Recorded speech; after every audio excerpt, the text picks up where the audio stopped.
Hello, everyone. Welcome back to another episode of Bound to Talk Football. I am your host, Blake Walker. Paul Ehrich is alongside of me. We are back. It's been a little bit of a break. We've had a lot going on here at Bound. State volleyball was last week. I was up over at Coralville, Iowa for the state volleyball tournament up there with the Central Iowa Sports Network / the Girls Union. Also helping our team get everything figured out. We had great coverage all week. Shout out to everyone that made that possible. So Paul and I really didn't have a lot of time to get our podcast game going. So we missed a crucial final week of the season, but we'll talk about those as we go throughout. Paul, it is Dome Week here. We started this podcast at the beginning of the season, so that's fun. We've made it all the way through. We got a little rocky here this last week, but we had good reason for it. We're continuing this into the basketball season. It'll be bound to talk basketball, obviously, but we appreciate everyone who's followed along on football season. It's done way better than I thought it would. I didn't go back and look at our preseason predictions. I did go back like last week and looked at some of our Dome predictions, and, we weren't terrible, to say the least. Yeah, I mean, I feel like there's probably, what was the one that you Green County? Osage. Osage, that's what it was. And then I had Algona. That one's rough. But other than that, going back through, we had most of the final 8 teams for the most part. Yeah. I think Denver was another one that I slipped up on. But here's the thing. I think we did that in week 4. A lot changed after 4 weeks. Like, there was a lot that, comers and goers. I think the biggest one was Solon. We didn't even have Solon in the conversation because we thought that a lost assumption on week 1 was like, oh, nope, not the same. And Solon's come out and just picked it up. 8-player has still gotten crazy. I don't know. It's all over the place. We're going to run through all of our in the Dome. Valley. Yeah, that wasn't even a conversation in week 4. Ankeny really wasn't. I mean, we talked about Ankeny. I think I remember saying, I'm like, well, Ankeny could do it. But me and you were comparing them to Johnson last year. Yeah. To get going. Yep. But it's going to be a fun week. We are recording this on Tuesday night. It will be out tomorrow morning at 8 o'clock. So you can listen to it here before we get going on 8-player, which starts at 10 o'clock tomorrow and 1 o'clock for the other game. Tomorrow is just 8-player because they got to prep the field and whatnot, put all the tape down, everything else. You can catch all the coverage on IHSSN on their website.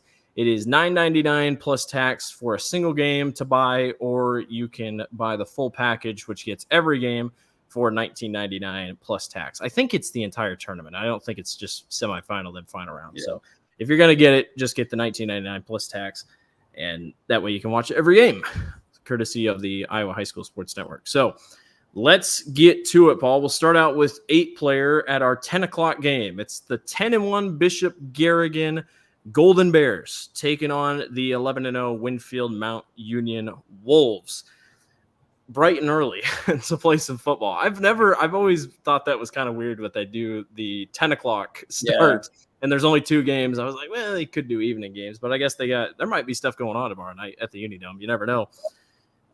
This should be a good one. Bishop Garrigan obviously defeats Cam to get to the Dome. Winfield Mount Union takes care of Don Bosco, or holds off Don Bosco, 34-29 in a wild game. Paul, you and I have been high on Winfield Mount Union all year, but this Golden Bear team really has turned it on late. Yeah. Yep, that's a monumental win against Cam, and Remsen St. Mary's was huge as well. Do you know what their loss was this year? I'm not, because I'm on the app, so I only see their last 5 games. I'll look at it real quick. Yeah. I will say one thing about Bishop Garrigan. Maybe Winfield Mount Union's the same. I watched their game against Cam. They have like 20 guys on the sideline while there's guys on the field. So they're a pretty big 8-player school. So that really helps when they can play both ways, both sides of the ball. Yeah. Do you see what game they lost? Yep, it's St. Edmund week 1. So yeah, that's what I thought they had lost week 1 and then won 10 straight. So get back on track. Yep, they got back on track. Big thing for me this game is obviously Cam Buffington. What are you going to do? I don't know if you really can stop him, but just limit him the best you can. I'm sure there's going to be a blueprint here with how Don Bosco handled it for Bishop Garrigan. I'm sure they're watching film on that one and how that game went. Big thing here for me is, can Bishop Garrigan kind of limit how the Wolves run? Because 8.5 yards per carry this year for them, I mean, that's extremely impressive. I mean, you're going to win a bunch of games running like that. And if they can limit that and force a little more pass plays than normal, you can maybe get at Jake Edwards, maybe cause some problems. The thing is, he doesn't throw a lot of interceptions, only has 3 on the year. Neither does Tate Forish. Hopefully I'm saying that right. Bishop Garrigan, he's sophomore, only 1 interception this year and 22 pass touchdowns, or 18, sorry. We got 4. I will say I was happy IA Sports put out like the top 5 athletes to watch per class today. It was a great post. Yeah. I was glad that Jake Edwards was put on the 8-player side, on the 8-player post along with Cam Buffington, because he really has been a big difference maker, because, you know, Cam can't play every position. He sure tries. But, you know, 1,326 yards on the ground for Cam, 23 touchdowns, 564 yards receiving, 11 touchdowns. Meanwhile, for Jake Edwards, pretty much just passes the ball like crazy, 1,461 yards. Both teams are actually pretty even in the style of play that they have. Bishop Garrigan likes to run the ball just a little bit more. They're pretty even in the passing category. Defensively, nothing crazy stands out. Garrigan's given up 16, 18, 6, 14, 20. Winfield Mount Union's given up 29, 6, 8, 0. And then they obviously won the forfeit against Mormon Trail, so no game there in the last 5. This is going to be a really good game. I think this is one of the toughest teams Winfield has faced all season long, besides Central City and on Don Bosco. The close game against the Dons worries me just a tad, but I can't steer away from the star power. But the only thing that worries me is the amount of depth that Bishop Garrigan has if needed. I'm going to roll with the Wolves, but Bishop Garrigan has a lot rolling for him right now. Mm-hmm. I'm also going to be rolling with the Wolves, but I think this is not like maybe a typical 1-4 seed type game. No. This is going to be a good one. I think the big thing for Bishop Garrigan is, can they limit what was it going to be? Oh, can they score? Because Cam Buffington, I think they're going to get their points. I don't think they had a game where they don't drop 30 plus. I know it's 8-man, so it's kind of typical. If they can score and keep up, I think there's a real shot, because their defense, I think, or their offense is going to compete. I think Tate can compete. Just comes down to, can they keep up? I'm so excited for the general audience to watch Cam Buffington, because it is amazing how many people have heard his name but don't know who he is, like haven't actually watched him play. You'll know who he is right when he steps out on the football field, and I think it's going to make a lot of people excited. We've seen star players step up at the Dome. That's usually where they shine the brightest, and that's, I think, what we're going to see on Wednesday, today, when this comes out. Want to hear a stat? What's up? There's been 5 total punt returns for Winfield Mount Union this year. 2 of them have been kick returns for touchdowns. Wow. How about that? I say that's pretty good. All right. Well, we're both going to roll with Winfield Mount Union. I think it'll be a great game. I think Bishop Garrigan's had a great year. The cool stat about these 4 teams is that, or the other 2 that I'm also talking about, all looking for their first 8-player title. Bishop Garrigan and Gladbrook Rhinebeck have won football titles, but not in 8-player. Speaking of Gladbrook Rhinebeck, they are the 10-1 Rebels taking on the 11-0 Bedford Bulldogs. What a year for Bedford. I mean, just really, it all worked out. They really just have a great class. They return a bit. I mean, they most of their leaders are juniors. They're going to lose their senior quarterback, Connor Nally. Hudson Card, one of the big players for Gladbrook Rhinebeck, he's a sophomore. Drew Ehlers, he's a junior on the defense. Gladbrook Rhinebeck gets past Clarksville. Big win for them. Like a very, very good win after you lost to them earlier. Bedford takes care of Lennox 36-24. A couple closer games for Bedford here late in the postseason running. This is going to be a phenomenal football game. Yep. This is 2 teams that are they're playing pretty good. I'd say Gladbrook kind of has turned it back into gear. That Central City win's are very impressive. And then Clarksville obviously coming back and getting that win is huge. Thing is, Bedford obviously undefeated. Their run game is phenomenal. It's going to be very hard to just limit that. I feel like run game and 8-man is kind of a tough thing to limit. But we've talked about how Gladbrook Rhinebeck has a legit 8-man defense. Like they usually this year have been pretty good at defending. If you look at their past score totals, it's pretty rare. Clarksville hung 38 on them. I think that's probably the high. So I think Gladbrook Rhinebeck is like there'd be my 2 pick right now for winning it all. I know that it's probably the 2 seed, or no, they're the 3 seed, right? Bedford's the 2 seed. Bedford is the 2. I think Gladbrook would be my 2 seed in my mind. Like I think they have a very real shot of winning it. I think they're playing hot at the right time. I really just look at the Central City and Clarksville. That's a competitive district. That's a Bishop Gargan probably has the most impressive wins in the playoffs so far, but Gladbrook's right there for me. So I'm gonna rock with the Rebels this game, but I mean, it's gonna be a phenomenal game. Man, this thing is so tough. I'm looking at defensive numbers. They really stand off the page. The big thing I'm wondering for Bedford, 47 sacks to Gladbrook Rhinebeck's 24.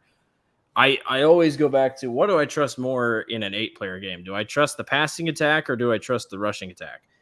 A couple weeks ago, I was like, yeah, I trust the rushing attack because Clarksville beat Gladbrook Rhinebeck using the ground attack. But then I watch games like Iowa Valley and BGM, and I'm like, dude, the passing attack, you turn into flag football when you play these type of games. I just got to go with Gladbrook Rhinebeck. I think Bedford's had a great year. I think this will be another phenomenal game. The 8-player, this whole class is phenomenal. The Bedford defense is going to have to step up big, but I'm just going to roll with Gladbrook Rhinebeck. They've played a couple very crucial games here down the stretch. Clarksville twice, a.k.a. And Bedford has had a trouble starting slow. I mean, they've started slow, it feels like, the first 2 games of this last 2 games of this postseason. So I'm going to go with Gladbrook Rhinebeck as well. I think it'll be a phenomenal game, but I like the passing attack over the rushing attack right here. So, yep. Granted, I've seen rushing attacks just tear them up like Cam Speaker did at the Dome, but that's kind of how it goes. We are going to give our title picks. I have not even given my title picks yet. But Paul has. We're going to have a graphic out for our whole staff's title picks. So really, we both pick the same winner. Sometimes that won't be the case. Paul, who are you rolling with as your 8-player champion this year? Rocking with the Winfield Mount Union Wolves, man. I think that Cam Buffington is the best player in this Dome or these semifinals, this last 4 set of teams.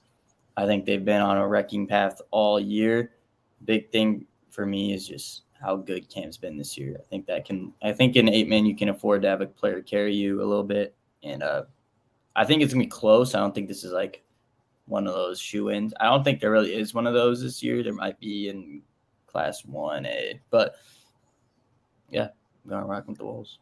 I'm going to rock with Winfield Mount Union as well. And I'm with the same part. It's the star power. I know that Gladbrook Rhinebeck has stars. I think Isaac Clark is phenomenal.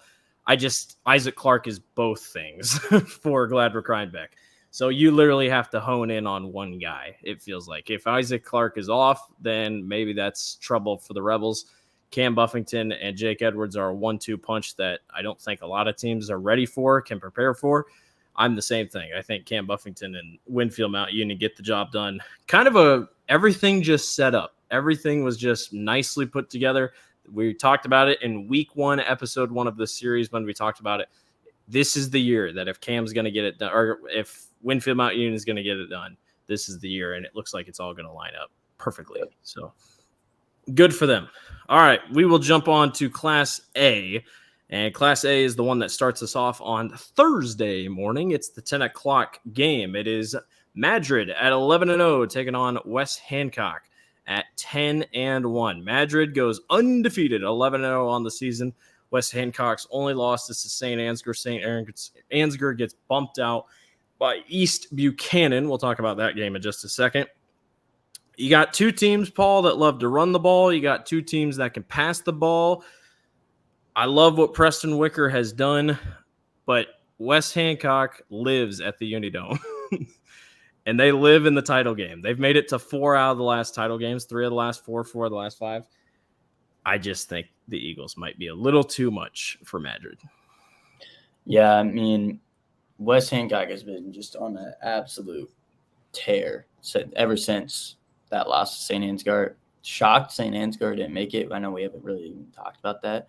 That was like one of those teams. That was a stunner. That was like a consistent number one in the class.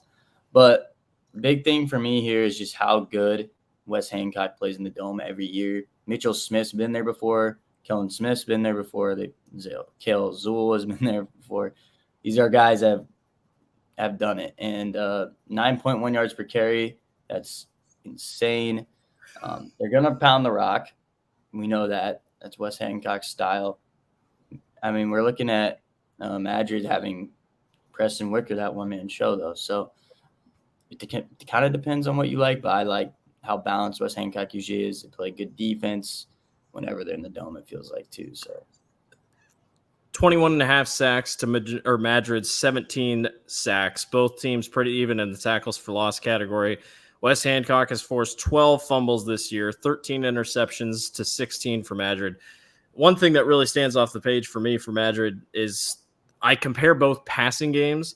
Madrid has passed it 40 more times this year, but they're nowhere near as efficient. Wes Hancock is 24 of 43 on the year, 514 yards, and they have not thrown an interception. Meanwhile, Madrid's 699 yards. They're 52 of 87, 12 touchdowns, 6 interceptions. And even then, Wes Hancock still leads in the rushing category. So I just think experience is everything here. I'm happy that Madrid made it, getting the big win over ACGC to get here. But, yeah, I'm going to roll with Wes Hancock to get it done. Mm-hmm. I will say Madrid has played some, like throughout the season, they've played tough teams. They have Mount Air, Woodward Ranger, Earlham, Linville Sully. They beat pretty good. And, like, ACGC to go here, that was, they've played tough teams, but at the end of the day, I'm going to just keep it with the Eagles. Yeah, absolutely. And then the 1 o'clock game, it is East Buchanan, one of the hottest teams in the state at 9-2. It takes on 11-0 Woodbury Central, the Wildcats. Drew Kluender, the senior quarterback, I'm going to miss him. He's been such a phenomenal athlete the last couple seasons. Takes on Tanner Thurn and the Buchanan Buccaneers in what should be a phenomenal game. This game is pretty lopsided in the passing category. Kluender and that offense, 2,415 yards, 29 touchdowns. He's also ran for 10, so 39 total touchdowns on the season. And then East Buchanan leads in the rushing category at 3,038, 1,887 for Woodbury Central. This is going to be a good game. East Buchanan's defense the last couple games has been on fire, absolutely on fire. And now they get one of the hottest offenses in the state. Yep. Kind of a Cinderella story for East Buchanan. They get in. I know I've seen a lot of hype about East Buchanan throughout the year, so maybe it's not a shocker to some people. But, I mean, Woodbury Central has had that. Drew Klunder is absolute air raid offense. It's been very good for them all past, 3 years, right? So this will be an interesting game. It's kind of two styles that kind of are just the complete opposite of each other. I don't know if you want to do picks right away. Do we want to just I have my pick already. I mean, I'm just looking at the game previous defensive matchups, and I'm looking at how I want to know how Woodbury Central does against the run, and they seem to fare pretty well. East Buchanan really hasn't faced an offense, at least in the last 5 games, like Woodbury Central has. I want to go with the Cinderella, but I got to go with Drew Kluender, who has been here before, as is East Buchanan. East Buchanan was here last year, but I'm going to roll with the passing attack of Woodbury Central. Gotcha. I'm actually going to rock with East Buchanan here. I think win with St. Ansgar was huge. That gave me a lot of respect. They also housed Lisbon earlier. I'm going to rock with the Buccaneers. I think that Tanner Thurn's going to get it done. And then for the title pick, I'm going to go with Wes Hancock for avenging last year's loss to Grundy Center in the Class A title game. They've been there. They know what they're doing. It's going to be a fireworks show if it's both matchups. I think both of our matchups that we could see happening are great, but I'm going to roll with Wes Hancock. Yep, looks like we're doubling up too because I had Wes Hancock as well. I think that they've been here before. That's a big thing for me. I think they're going to be kind of similar things as you. I think they're going to avenge it. Mitchell Smith had a great tournament last year. So, Yeah, it's experience is a lot, and I think West Hancock has a winning tradition Yeah. at the UNI Dome. So should be a great Class A finals. Wonderful games. You can catch them at 10 o'clock and 1 o'clock. We'll go on to Class 4A. Boy, this is a fun class. Mhm. North Polk 9-2 takes on Lewis Central 9-2. This game's at 4 o'clock on Thursday. Lewis Central knows how to get to the title game. They've been in the last two, I believe. They won. Yes, they have, because it's been a rematch against Xavier the last 2 years. It's been Lewis Central Xavier. They lost it last year, won it in 2021. This is going to be a fun game, and I expect a lot of points. You get Isaac Zosky in that kind of double quarterback system at North Polk, and then you get Brady Hetzel, the junior quarterback for Lewis Central. This is going to be a phenomenal football game. Yep, I'm with you. I think big thing for me so far is just Lewis Central has been ridiculously good after kind of a shaky start. I feel like I almost ripped them off. Like through week 4, I believe I was like kind of off on them, and that's mainly because it just is such a passing of the torch. Braylon's been your quarterback for like 3 years. You had Jonathan Humpel was like your guy. He was phenomenal as well. I was kind of just expecting a little bit of a regression, but they're back here in the Dome, and they are actually looking dangerous. Brady Hetzel's been phenomenal ever since kind of a shaky start. Curtis Whitty is one of the best two-way players in the state, and then Owen Thomas is a phenomenal linebacker. As for North Polk, they beat Xavier. That's a huge win. That's a team that knows how to definitely make it to the Dome. I believe it was 5 straight years before that, or 4 straight years. Hadn't been here since, or the last time they missed it was 2019. Yeah. So that's a team also with the win against Bondurant. Only losses are to Webster City and Ballard. Ballard's the weird one there, but they avenged it. Very close game in my opinion, but I'm gonna rock with Lewis Central. I know we harp on the whole experience thing. It can maybe get annoying, but I think that's a big part in this game with Curtis Whitty and Owen Thomas. Those guys have been there. Will be interesting to see how Hetzel does it. Handles kind of being a quarterback at the Dome, but I think he's got it. I'm going to roll with Lewis Central as well. I like the defense. We've seen them in their last 5 games. They played 2 very high-power offenses in Norwalk and ADM, and they've shut them down for the most part. North Polk, I talked about their offense, but really their scoring has been tough. Granted, they've played great defenses, but 27 against Indianola, 42 against Boone, 28 against ADM, and they've put up 17 again in 2 straight games. 17 against Ballard, 17 against Xavier. Great defenses. I just think Lewis Central is a little bit better. I like their offense. They're also pretty big. I mean, like, Lewis Central's pretty big on the line of scrimmage. So it could be a couple issues for North Polk. They're going to have to really get fancy in the playbook here a little bit, but I just like Lewis Central as well to advance on and get past them. Yep. Last one in Class 4A. Last one. Next one. 9-2 Bondurant takes on 10-1 Webster Dubuque. This game is at 7 o'clock in prime time. I don't know if Titus Cram is playing. I don't know if he's coming back. I don't think he's coming back, but they've had a really good backup running back who's getting the job done. No doubt about that. A Western Dubuque team that has only lost to Xavier. Bondurant has taken care of business. They've lost to Pella, and they lost to Lewis Central, I believe. Or did they beat Lewis Central? Oh, they lost to North Polk, week 1. Yeah, Polk. Yeah. So, fun matchup. Western Dubuque defeated North Scott 21-7. I have been high on this Western Dubuque team the whole season. I'm going to pick them to win. And spoiler alert, I'm picking them to win the title. Yeah, I don't hate that pick. I'm kind of leaning with picking Western Dubuque to definitely win this game, and that's mainly because, Bondurant had Titus Cram and Reed. I think this is like a phenomenal game. But I do think they've kind of almost lucked out with their road to the Dome. The Pella win's great, but Glenwood, props to them. They made it there. I just didn't always view them as an interesting draw. Yeah, it was an interesting draw.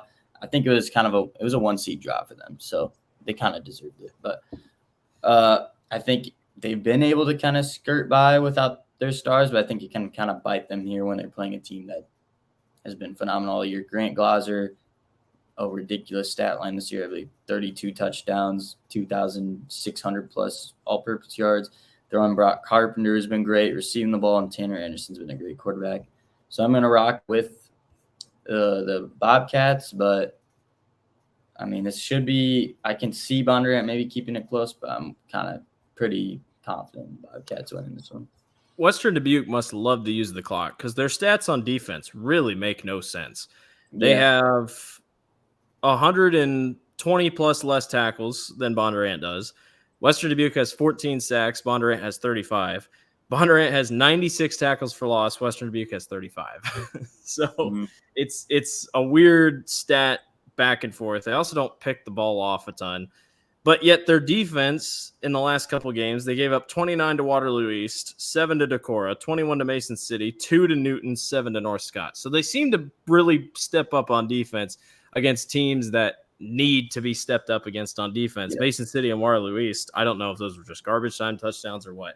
But I'm all in on this Western Dubuque team who won the title a couple of years ago against Solon. Give me Western Dubuque. And who are you taking to win the whole thing? I will be taking Lewis Central. There we go. It's kind of maybe not that bold of a pick. I guess they're like kind of a dynasty, but I mean, I really like how they're balanced in offense. I think their defense is phenomenal. I was going to talk about Western Dubuque. That Newton win is great, like 41-2 against Newton. That team that beat Pella, kind of hung with Bondurant. So, It's a good team. It's going to be a good title game. 4A has been phenomenal the last couple of years. Obviously, 4A used to be 5A, but the two Xavier Lewis Central games have been unbelievable every year. So, love the class. It's amazing that it came down to these 4 teams because this year was just so insane. Obviously, ADM, probably the biggest coulda, woulda, shoulda. If they weren't derailed by injuries, ADM was probably going to be here.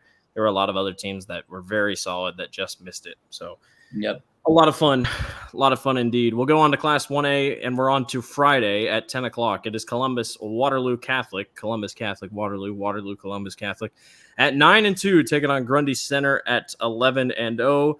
Columbus Catholic, another one of those teams that didn't get a lucky draw, but got a Sumner Fredericksburg team that was without their starting quarterback. Still very talented team, very, very good quarterback in Carter Lockhart. Colin Gordon, another phenomenal quarterback. I've never felt like Grundy Center has been at their top this season. Like, I feel like we know what they're capable of because they won the title last year, and they've been in the title game for like 3-4 years in a row. This could be 5. Yeah, they've been in the title game 4 years in a row. They finally broke through last year and won. These two teams played earlier this year on a Thursday night. Grundy Center won that game. Final score was 21-14. So it realistically should be a good rematch here. But Grundy Center's hitting their stride. They beat Dyke New Hartford 40-0. And we all know how good that Dyke New Hartford defense is. I have to roll with experience. Justin Kanak and Colin Gordon, been there, done that. Colin Gordon's one of the better quarterbacks I've seen at the UNI Dome. Give me Grundy Center. Yeah, I'm with you there. I think Grundy Center is going to get it done.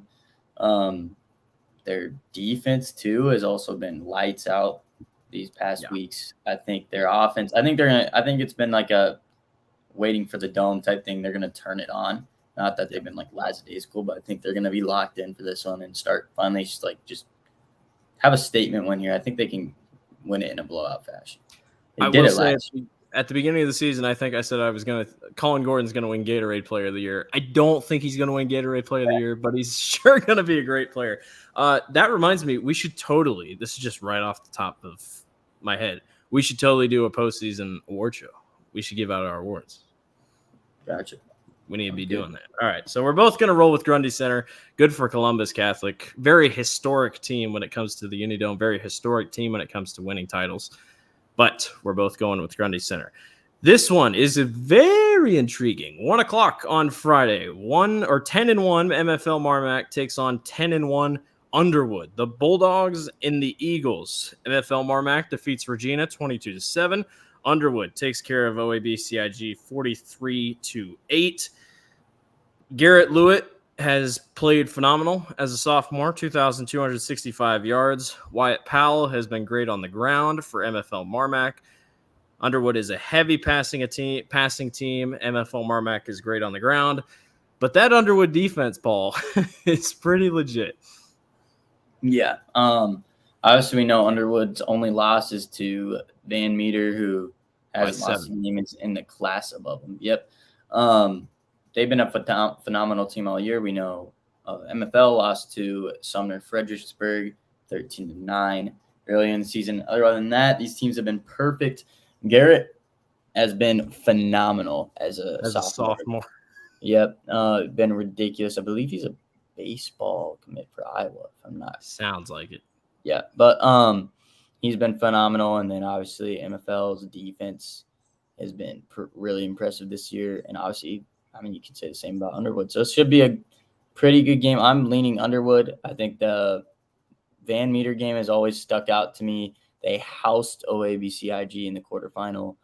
So you want a crazy stat? Underwood has intercepted teams 24 times this year.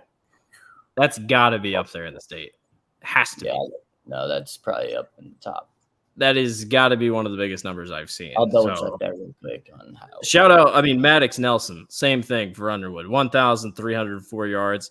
I don't think I hate when there's blowouts at the Dome because it just kind of stinks, but Underwood is just really heavily outweighed MFL Marmac here. I mean, in all statistics, it almost feels like. Underwood leads. We'll see. Underwood leads the state. Yep. Okay. Who's second close? Does it say? Cam had 20. Oh, well, there you go.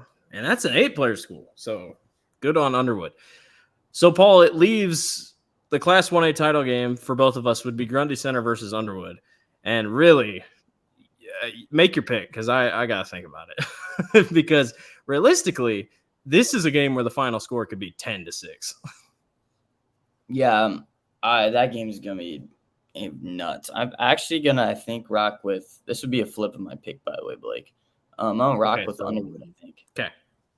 It's a scary pick for me. Like, I was leaning Grundy Center pretty heavily, but – You know what I hate? I look at a sophomore quarterback, and that's the only reason I'm not going to take Underwood. And I would love to be proven wrong, but I got to roll with Grundy Center. Yeah, that's fine. I mean, it's like a coin toss. So, yeah, I got to do it. But, man, might be one of the best title games. I mean, it's going to be a phenomenal game. So, Grundy Center, I'll go with Grundy Center. He'll go with Underwood. Pretty chalk picks for the most part. I'm very sorry. I haven't even looked at everybody else's picks. I'm assuming we're all, for the most part, chalk. There's a couple classes that are like, whoa. And then there's some at the top. Class 5A, the All-CIML Invitational Tournament is back for the second straight year because it's All-CIML again. And it starts out with 4 o'clock. Valley at 6-5 takes on the 11-0 Southeast Polk Rams. Valley does it again and gets back to the Dome. Gary Swenson is an October man. We got Brocktober. Can we think of a name for Gary Swenson in October? Swenstober? Really. Swenstober? Yes. I don't know. It's amazing that they made it back. These two teams, this round is the battle of week 1. All 4 of these teams played each other, their respected opponent, in week 1 of the season, and they were both phenomenal football games. Granted, the Valley team that played Southeast Polk in week 1 is way different than the one we saw in week now. This is, I don't think it's going to be the blowout that we saw last year in the title game, but this is very intriguing for Southeast Polk because they barely escaped Cedar Falls. They've barely escaped quite a few games this year, and Valley's one of the hottest teams in the state. Yep. This is a terrifying game to pick. Yes, I agree.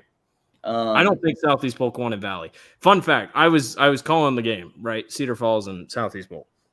They were given updates of the games. They said that Dowling Catholic lost. That whole crowd erupted like they scored a touchdown. They said Valley beat Waukee. The whole crowd went, ugh. Yeah. They don't want to play Valley. Nobody wants to play Valley. Yeah, they're a terrifying team. They always just end up playing better. Damon Head's one of the best backs in the state. And Drake DeGroote's actually been pretty serviceable, I'd say. Yes, he has. Coming in as a sophomore. So it's scary. We know Moberly is Moberly. He was great at the Dome last year. That defense is still good. I know they're kind of the reason they won against Cedar Falls, right? Yeah. So, we were a 2-point conversion away from having a Cedar Falls. Dude, and the thing is that Remmer had to do it. Like, you aren't beating Southeast Polk in overtime. Yeah. Nobody's beating Southeast Polk in overtime. Their 10-yard offense is unbelievable. They average almost a first down per passing play, so it doesn't even matter. So the fact that they run the, Philly special almost, and it works to perfection, which a heck of a throw by Logan Rowe, by the way. That was a beautiful throw. And then you just had to go for 2, and what else? You weren't going to pass. I mean, you've run well all night, and Gelhaus just gets stuffed. But I don't know, man. This will come to get Southeast. Like, it's going to bite them sooner or later. They're just so close. Like, they're sneaking away. But it's not going to happen here. Yeah, and here's the main reason you won't, I don't think, see a blowout like last year. The main reason is Abu Sama dropped 6 touchdowns at 100 yards. Abu Sama ran for 300 plus yards. Yeah. CJ Phillips a great back. He's not playing. He's not. Oh, he isn't. It's Landon Vanderwerf. It's even a bigger deal. So, but it really hasn't. Landon's just as good. No, Landon's and they don't good. even need to run. Southeast Polk could pass all game, and you don't need to run. Yeah, but I think you just play with having the pass. There's problems with that. I think, especially the Valley defense is good. Like, they're not just a team that's going to let you just pass all over them. So, this is going to be a terrifying game. We saw what happened last year with Dowling and Valley. Yeah, that's nobody picked Valley. About. Yeah, nobody picked Valley in that game. I don't know your pick here.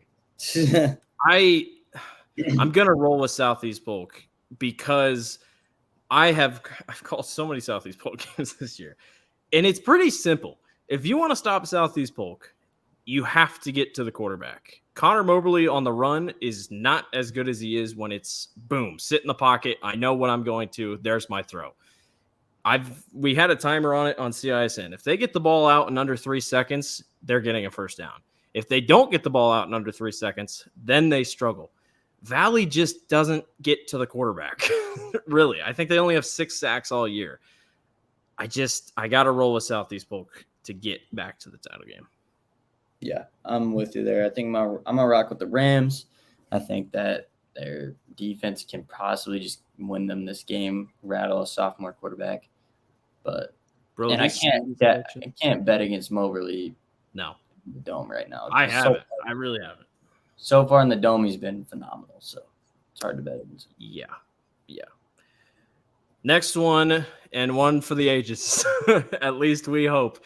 The crosstown rivalry meets in Cedar Falls, Iowa at 7:00 on prime time. Ankeny Centennial at 7-4 takes on Ankeny at 8-3. It is a rematch of the Week 1 thriller, one of the best games of the season by far, in triple overtime, or was it 4 overtimes? Triple overtime. Ankeny comes out on top, 39-38, and we get the rematch. Ankeny defeats Dowling in literally an all-time stunner. Like, not many people picked Ankeny. Most people were like, okay, Dowling, Southeast Polk, repeat, it's coming. No, Ankeny had other plans. Ankeny Centennial gets past Bettendorf 41-14 after the slow start.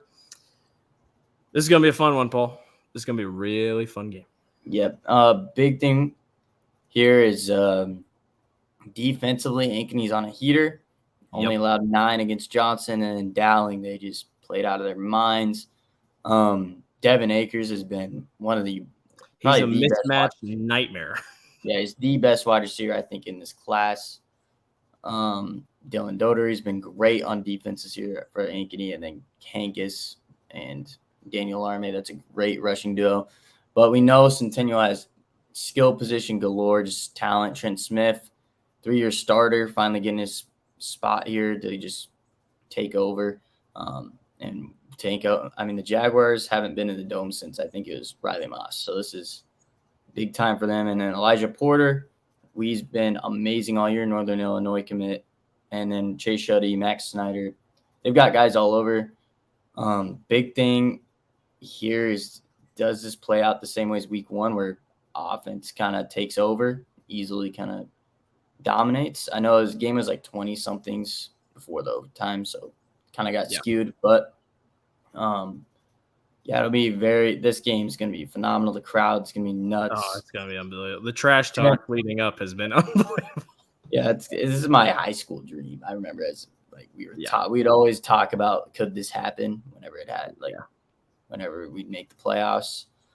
But I'm gonna be rocking with my alma mater. I think the Hawks get it done. And Luke Anderson's been playing great. Hankus, great, phenomenal football recently, and then Akers has been a matchup nightmare, as you said. Big thing, but I think the biggest thing is that defense.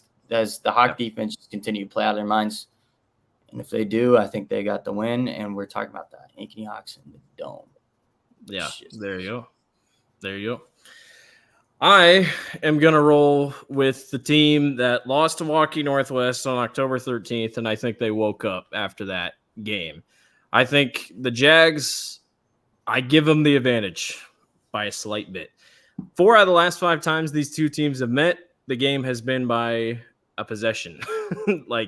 You're going to get close games when these two teams play. Ankeny Centennial leads the series all time at 8-4. I'm just going to roll with the team that has had high expectations all year, has literally maybe could be some short amount of plays away from being undefeated or 1 or 2 losses. Barely. I give the advantage to the team that lost the first time around and has had that game stuck in their head for 10, 12 weeks. I'm going to roll with the Jaguars to defeat Ankeny. I think it is time for Trenton Smith and Elijah Porter to really, truly step up. I think this is the game to do it. This Ankeny team is frightening. It is very frightening. But I'm going to roll with Ankeny Centennial to take the crosstown matchup. Yeah. And shout out to Bauer. Coach Jeff Bauer. It's unbelievable. He will win Coach of the Year. Should win. I think there's an all-state Coach of the Year. I don't see how you don't give it to him. Yeah, either him or Bedford or Madrid's coach. Yeah, it's been phenomenal. And big thing, reason I'm picking Ankeny, another reason is I always lean the teams that have to play hard teams throughout the bracket to start. Because Ankeny 2020 had to do it. They played Waukee and Cedar Falls, who were 2 really good teams that year. Southeast Polk had to do it when they played Dowling in the second round, or to go to the state, I guess, which that was ridiculous. Blanking, I think Southeast Polk. Who'd they play Southeast Polk last year? Ames and Prairie. Yeah, that was also a Southeast Polk team. And then they beat Johnston in the first round. Yeah, so they kind of had an easier path. But yeah, I always lean a team that has to kind of scratch their way in because they've kind of got that playoff feeling. I mean, Centennial coming off a blowout. They did start slow too. Keep an eye on that. Down 14. Yeah. But they've been, this is going to be a phenomenal game. Braden Jackson is another name for Centennial I forgot to say earlier, too. He's been phenomenal. I'm just excited for the crowd because it's insane. It's got to be packed. I'm going to be disappointed if it's not. Well, and then for the title game, I respect dynasties heavily. We haven't seen a dynasty like this since Dowling won 7 straight, 8 straight, something like that. I don't see how you can't roll with it. I think they cap it off, and I think it's the perfect season. I think Southeast Polk comes out on top. I would love the storybook ending for Centennial is you end the Southeast Polk dynasty and beat Southeast Polk, and then the top Pizzetti says, "All right, that's it for me," and then he calls it a career and fully gives the team over to his son. That's the dream scenario for Centennial to go out on top. That's another thing with Gary Swenson and Valley. Imagine they go out and win it all. Gary's all right, that's it, on top. Because people have always said Gary wants to end it out on top. But I got to roll with the champs. I got to roll with the Georgia Bulldogs. I got to roll with Southeast Polk. It'd be nuts to see Ankeny Southeast Polk. It'd be so fitting. It has been the best, besides this past season. The last loss Southeast Polk had was to Ankeny. So, that's the only thing that worries me is that Southeast Polk just handled it in the beginning of the season. Yeah, 56 and 21 or something. Yeah, 59-20, I think. That's a different team, though, I feel like. Yes, it is. And I don't think Ankeny – I don't think they realized what they had. Yeah, and we were talking about that defense being like bad. They did not look good at the beginning of the year. Yeah, I think they were still trying to figure out what they have. Now, Ankeny next year should be preseason number 1. Whoa. I think. You returned your quarterback and your running back. Yeah. Hank is I don't know. a pretty big loss. Yes. You'd have to really deep dive into it because next year it's going to be pretty open. I think Valley's kind of maybe Valley returns quarterback. Holden Hansen, I'm telling you right now, is going to be the top quarterback in the class. I guarantee it. That's my Holden Hansen, Southeast Polk's quarterback. I think he's going to be one of the top quarterbacks in the class. I'm sorry. Yeah, just throw it out there. Well, yeah. Well, Dowling's kind of becoming like what's happened in the playoffs. Hey. Calm yourself. Yeah. They're going to be fine. It's Dowling. They were that team for 7 years. So, yeah. They're not the top dog anymore. They are the underdog. Yeah. I don't know if they fully know that. I'm sure they do. I respect Tom Wilson. I respect Dowling Catholic. They're going to be just fine of a program. I think, it's going to be a fun year next year. They usually have probably the best coaching staff in the state. Yes. Waukee will be good next year. I think, it's going to be a lot of fun. So, Northwest. Who are you rolling with? Are you going with Southeast Polk for your title pick? Okay. No, Southeast Polk. I know it's boring. Sue us. You make the pick. I know. So close to picking Valley, honestly, to beat Southeast Polk, but I couldn't bring myself to do it. Is this Valley over Southeast Polk team a bigger upset than Valley over Dowling last year? Yeah. Yeah, has to be. I would say that Dowling team had a loaded roster, but yeah, they did. This Dowling team, realistically, this Dowling team this year will return 3 sophomores that are going to be juniors on the D line. I think that's a bigger difference than a lot of people realize. There's an argument that actually last year Valley got beat 42-0 by that Dowling team, or 35-0 or something like that. Yeah, and then beat them. So maybe Ankeny could be Southeast. Yeah, Southeast Polk Valley this year was at least a good game. It was roughly 24-11 until Valley scored the late touchdown. Yeah, I know. I said they handled them. My bad. Yeah, but I don't know. It's going to be a lot of fun. Should be a good class. Should be a good tournament once again for Class 5A. We're on to Saturday, early morning football, 10 o'clock. Monticello at 10-1 takes on Van Meter at 11-0. Preston Rees, the number 1 quarterback to ever grace the state of football, statistically. He passes Hunter Deckers as the greatest player statistically to ever play the game. That just feels unbelievable, does it not? But he's been playing since he was a freshman, so yeah, it's true. That's just crazy. Hunter Deckers was unreal. What's up? Throwing 92 tackles too. Yeah. I mean, I don't know if Hunter Deckers was playing defense at West Sioux. I'm just saying. No, I don't think he was. Quietly will go down as one of the greatest Iowa high school football players we've seen. And now he gets a chance at the Dome against a very talented Van Meter team that is on a roll, absolutely on a roll. They've won every single championship the last couple of years, except that one year they played that kid from Odebolt named Cooper DeJean, and he crashed their hopes and dreams in an unbelievable game.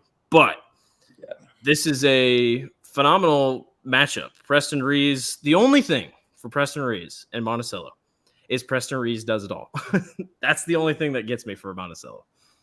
Mm-hmm.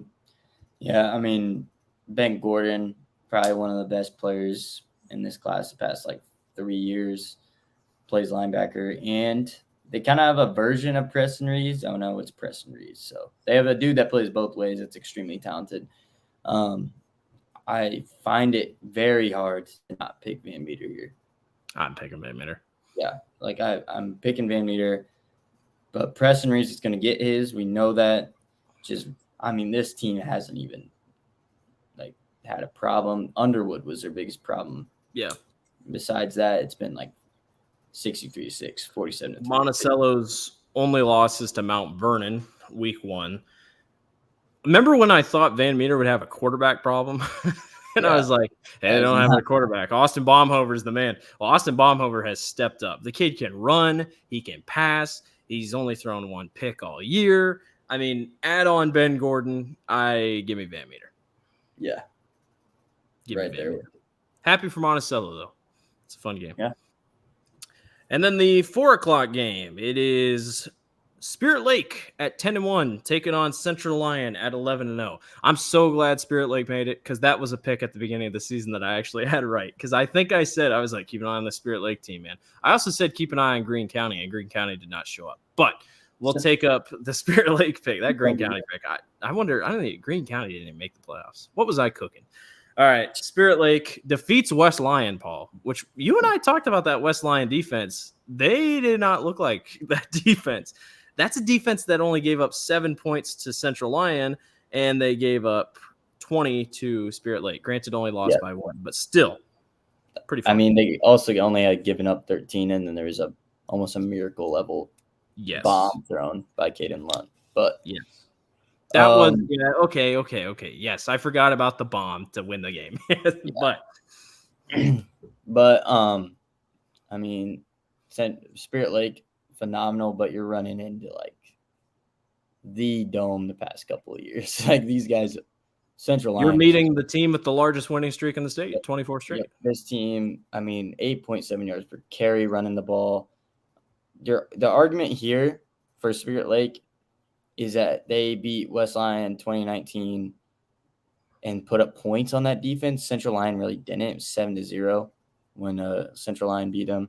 But it was also one of the worst weather weeks we had. It was like that rainy 30-degree week, 40-degree week. So it's impossible to really not pick Central Lyon. Biggest winning streak. But Spirit Lake has a fighter's chance, I think. I think they do because I'll take the Spirit Lake offense over Kemper's offense, and Kemper put up 27 on Central Lyon. And at one point was hanging tough with Central Lyon until they ran out of steam late. Also, Spirit Lake, Lunt a junior, Ditzworth a junior, and Stecker's a junior. I think we know who our preseason number 1 next year is. Yeah. Besides Van Meter, maybe. Yeah, this team will be up there for sure. Jeez. The thing is just Reese Vandersea has been. He's unbelievable. 2,500 yards this year. Graham Eben's been ridiculous this year. Yeah, it'll be interesting. The Spirit Lakes, I think, got a way better chance at throwing the ball, but they do throw some picks. This will be an interesting game. I think Central Lyon gets it done, but I don't think it's a blowout, which is a very big props to Spirit Lake because I want to swing for the fences so badly here. I really do. I just I don't know, man. It looks smart. I'll go Spirit Lake. Even the Indians upset. I like the high flying offense, so I'm gonna roll with Spirit Lake, getting the win over Central Lyon. Granted, I will say Central Lyon has been like one of the best offenses in the league. Yes. Spirit Lake also owns the matchup since 2008, 5-2. They played a lot from last time they played was 2019. Very fun. So give me Spirit Lake against Central Lyon. I'll take the upset. And give me Van Meter to win the title. Yep, I'm rocking a Van Meter as well. Okay. I thought you were going to go Central Lyon over Van Meter. Yep, I know I just gave that whole tangent on how Central Lyon is the Dome, but Van Meter is also the Dome. So we've been looking forward to that game. Oh, yeah. I think in week 2 or week 1, we're like, dude, Van Meter Central Lyon is going to be a great game. No disrespect to Monticello and Spirit, but no. I think both teams are going to be phenomenal. I think it's going to be a great game. I'm very excited to watch if it comes down to Van Meter and Central Lyon. But give me the Bulldogs to win it. I'll take them. We're going on to Class 3A. Paul, I think this is the best class. Besides 5A, I think this is the best class. This is the most stacked top 4 that we've seen. We'll start with the 4:00 game. Bishop Heelan at 10-1 takes on Creston at 11-0. It's a season of dreams for the Creston Panthers. Bishop Heelan defeats Sioux Center in overtime, 27-16. They beat Clear Lake 22-19. They've really just hung on in close games. Creston defeats Webster City 50-27 after getting down 19-0 early in the ballgame. They rally all the way back. They beat Harlan 35-7. Paul, I don't think there's going to be a lot of defense in this game. To tell you the truth, I think this is going to be a very high scoring game. Yeah, I'd agree with that. Brennan Hayes been one of the best just skill position players in the state, and Kale Turner's been phenomenal this year. Talk about the best name in the state on Bishop Hewin, Sir Sir Brandon Brandon. Watts. Love that name. I mean, yeah, I was a little nervous there with that Webster City game for a second. I thought that we were actually about to have a one-man wrecking crew at the Dome, which would I be would have nuts. loved to see it. Yeah. But I'm gonna rock with Creston here. I think their offense is kind of a mismatch for how Bishop Hewlin likes to do things. They're very good at running the ball. I think they'll be able to get it done. They've also kind of scraped by in the playoffs a little bit. 22-19, 27-26 against Sioux Center. Meanwhile, Crescent put it on Webster City. Kind of extremely impressive. You get 19-0 and then you drop 13 in the first quarter, just bounce back 15 in the second, 8 in the third, 14. So pretty ridiculous. Yeah, absolutely. Bishop Hewlin is a very historical program when it comes to the UNI Dome. They're one of those teams that is just very good. They know how to win at the Dome, no doubt about that. Creston, obviously, I think first time here since 2003, 2002, something like that. It's been a long time coming. They've been the team of destiny this year. I mean, they have figured out ways to win. 56-14 Knoxville, 42-28 Nevada, 49-14 Perry, 35-27 Harlan, 50-27 against Webster City. But I think Quinn Olson has been a very talented quarterback. They run a nice little triple option, don't know where the ball's going to go type offense that Creston really hasn't seen this season. Give me history. I think Bishop Hewlin takes down Creston and moves on to the Class 3A title game. Gotcha. I'm rocking with the Creston boys, dude. Creston boys. That'll be fun. Yeah. And then finally, we get, in my opinion, the best matchup in the semifinals at the state. And it's ironically the best or last game of the day, last game of the semifinals. Prime time, 10-1 Williamsburg takes on 10-1 Solon. These two teams played just a couple weeks ago, and Solon came out on top, and everybody said, okay, we need to keep an eye on this Solon team. Williamsburg, both teams had unbelievable semi or quarterfinal games, by the way. Solon defeated West Delaware 36-35 in an absolutely insane game. And then Williamsburg defeated Mount Vernon 38-35 in what probably could have been a dome game in an absolutely insane game. Mm-hmm. I am going to go with Williamsburg in the rematch. Gotcha. Me as well. I think they're going to get their get back here. Big thing for me was that Williamsburg last year, great at the Dome as well. I believe it was Central Line, right? Beat them. Yeah, and then the year before they made it to the Dome as well, lost to West Lyon in the first round. Yeah, so they're a team that's been there. Wieskop, I think this is kind of his time. I think he finally gets it done. Big thing for me is quarterback. I haven't fully watched the game of Williamsburg, so I'm not going to act like I know what that quarterback situation is. It's just going to be interesting how they do it. Is it like a dual quarterback system, which is what I have to assume. And Race Heitman has been unbelievable freak this year. And then also Brett White on Solon's been unbelievable. Yeah, so it's this is, like you said, one of the best games easily to start. Rushing attack wise, similar. Passing attack wise, similar. A little bit better from Williamsburg. It'll be a very interesting game. Going with the star power, I guess. Stereotypical. Yeah. That's the thing. They've been here. You know, this senior class has lost at the Dome 2 straight years now, made it to the title game, lost last year. It's going to be a defensive battle, but I think this is the year that Williamsburg gets past and gets to the title game. Solon's going to be back next year. Tyler Bell is just a junior, and Connellan Poyenton is just a sophomore at running back. So you return 2 of your top guys on offense. You lose Brett White. That's a big loss on defense, but I got to roll with Williamsburg. I think it's going to be phenomenal football between them and Solon. That leaves me for Williamsburg Bishop Hewlin. I'm all in. I think Williamsburg finally gets it done and wins their state championship. Yep, I'm there. I'm with you all 100% away. Williamsburg, I think, gets it done. I was very close to picking Solon, but I was too. I just think I just got to roll with Williamsburg. Yeah, just a little bit more. Creston will be great. Yeah, if Creston goes out and wins, that's amazing. Yeah, weird being the 1 seed and not having anyone.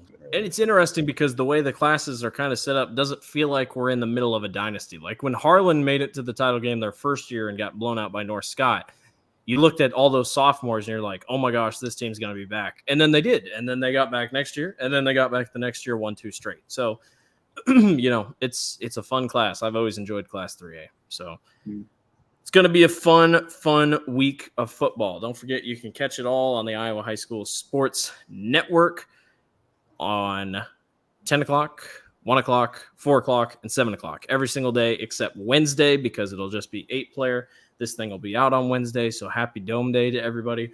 We'll be posting throughout the week as we plan to, and we'll just kind of go from there.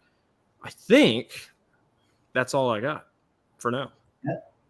I think, yeah. We'll see what happens. We might do an episode next week, just kind of previewing the title games. It probably won't be a long one, but I think we're going to preview the title games, kind of give you a rundown of what the season was like for the title teams, and then we'll just kind of go from there. So that is all I got for Bound to Talk Football on our Dome preview episode. We appreciate everyone for watching. He is Paul Erridge. I'm Blake Walker. We will see everyone next week. Enjoy your semifinals at the UNI Dome. We'll talk to you again.